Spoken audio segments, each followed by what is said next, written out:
My name is Sarah. I am 17 years old. I live in Europe, a place many around the world imagine as heaven on earth.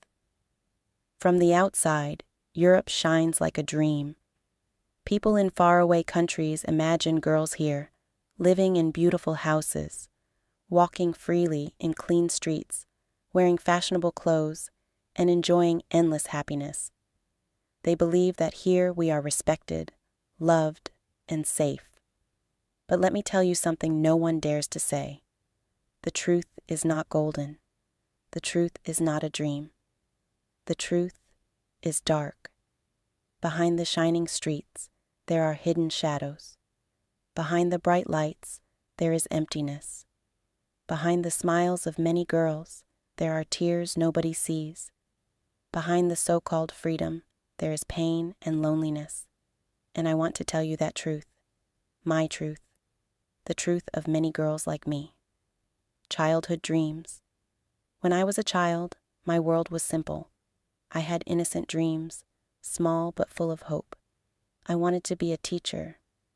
I imagined myself standing in front of children, writing on the board, and helping them learn new things every day.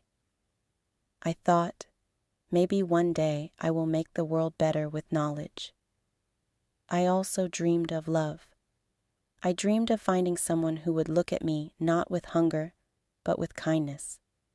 Someone who would take my hand and say, "Sarah, I will always be with you."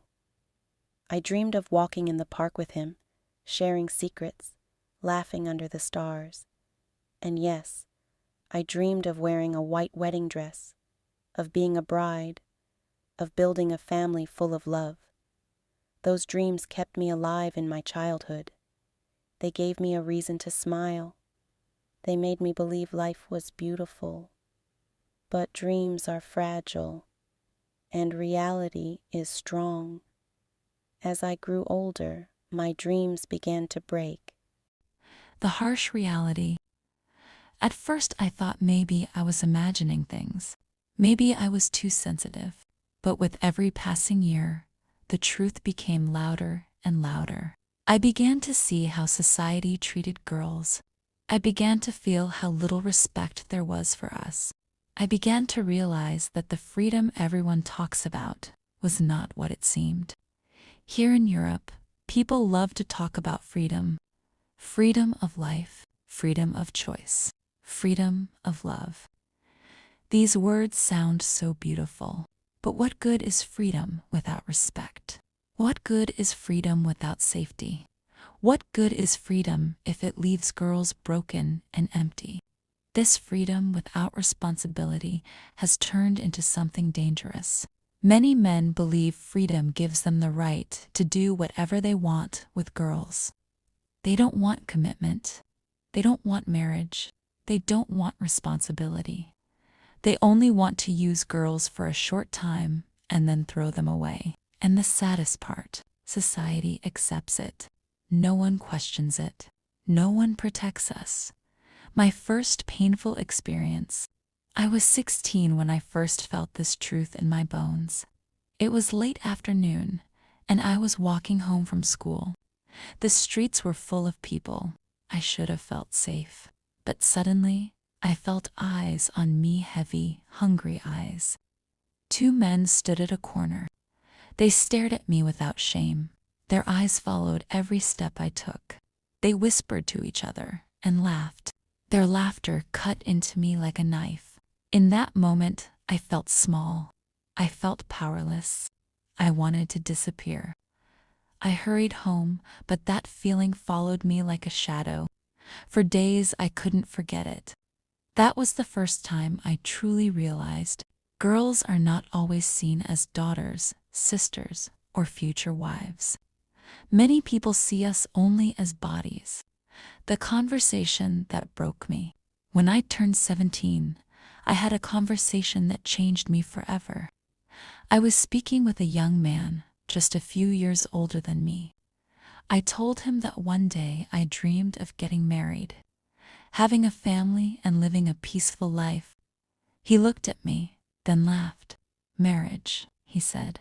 "Sarah, don't waste your time. Girls in Europe are not for marriage. They are for fun. That sentence destroyed me. I felt my chest tighten. My eyes burned with tears. I forced myself to smile, but inside, my heart was breaking. When I got home, I closed my door, sat on my bed, and cried until my pillow was soaked. I asked myself, is this my future?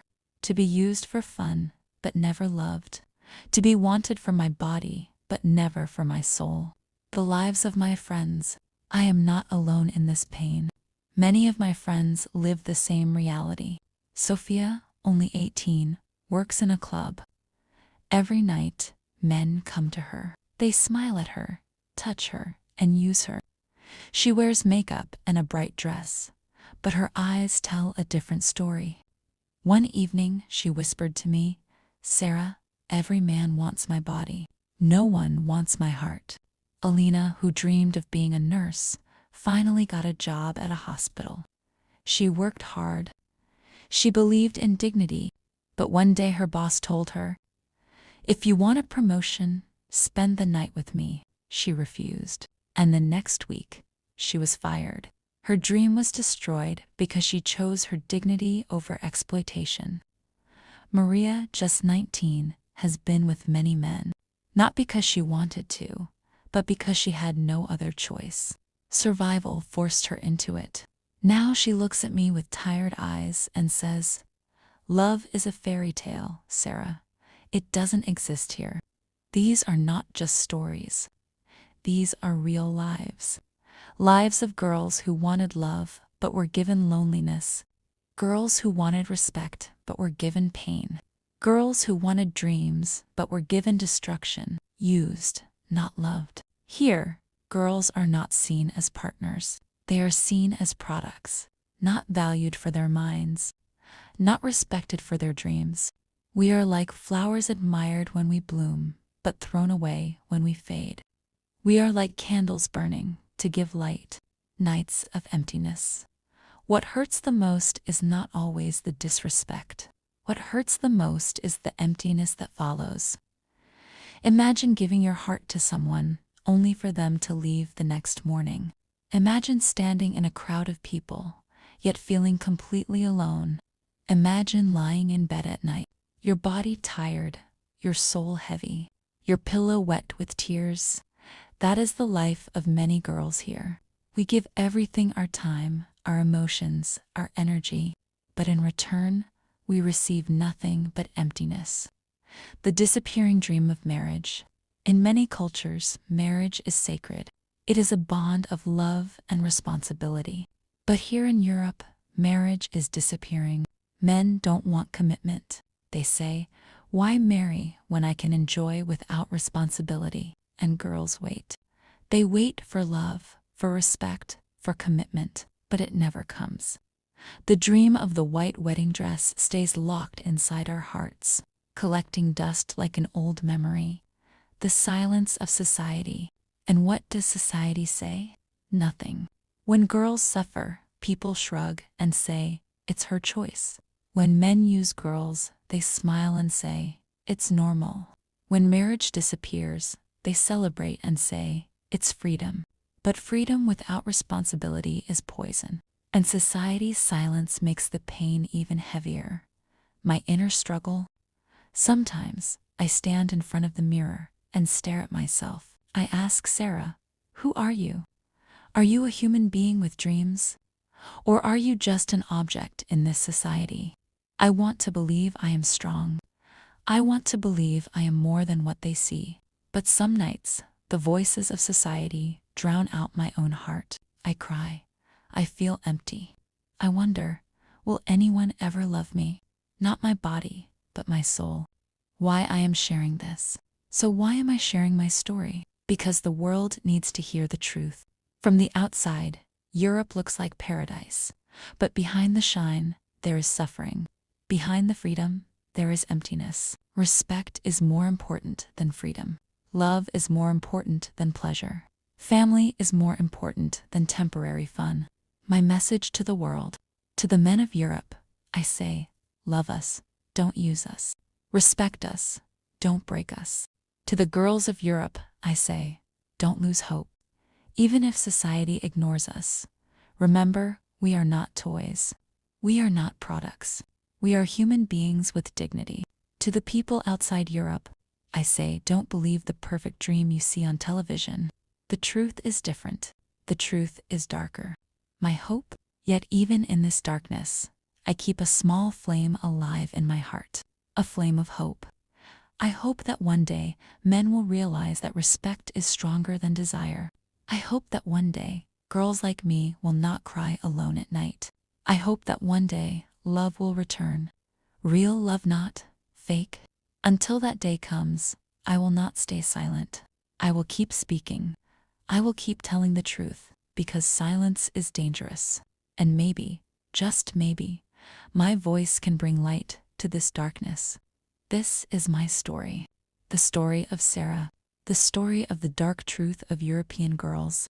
A truth of disrespect, emptiness, and pain. But also a truth of hope. Because no matter how much the world tries to use us, we are still human. We still dream. We still believe. And one day, the world will hear our voices. Thank you for listening to Emma English Stories.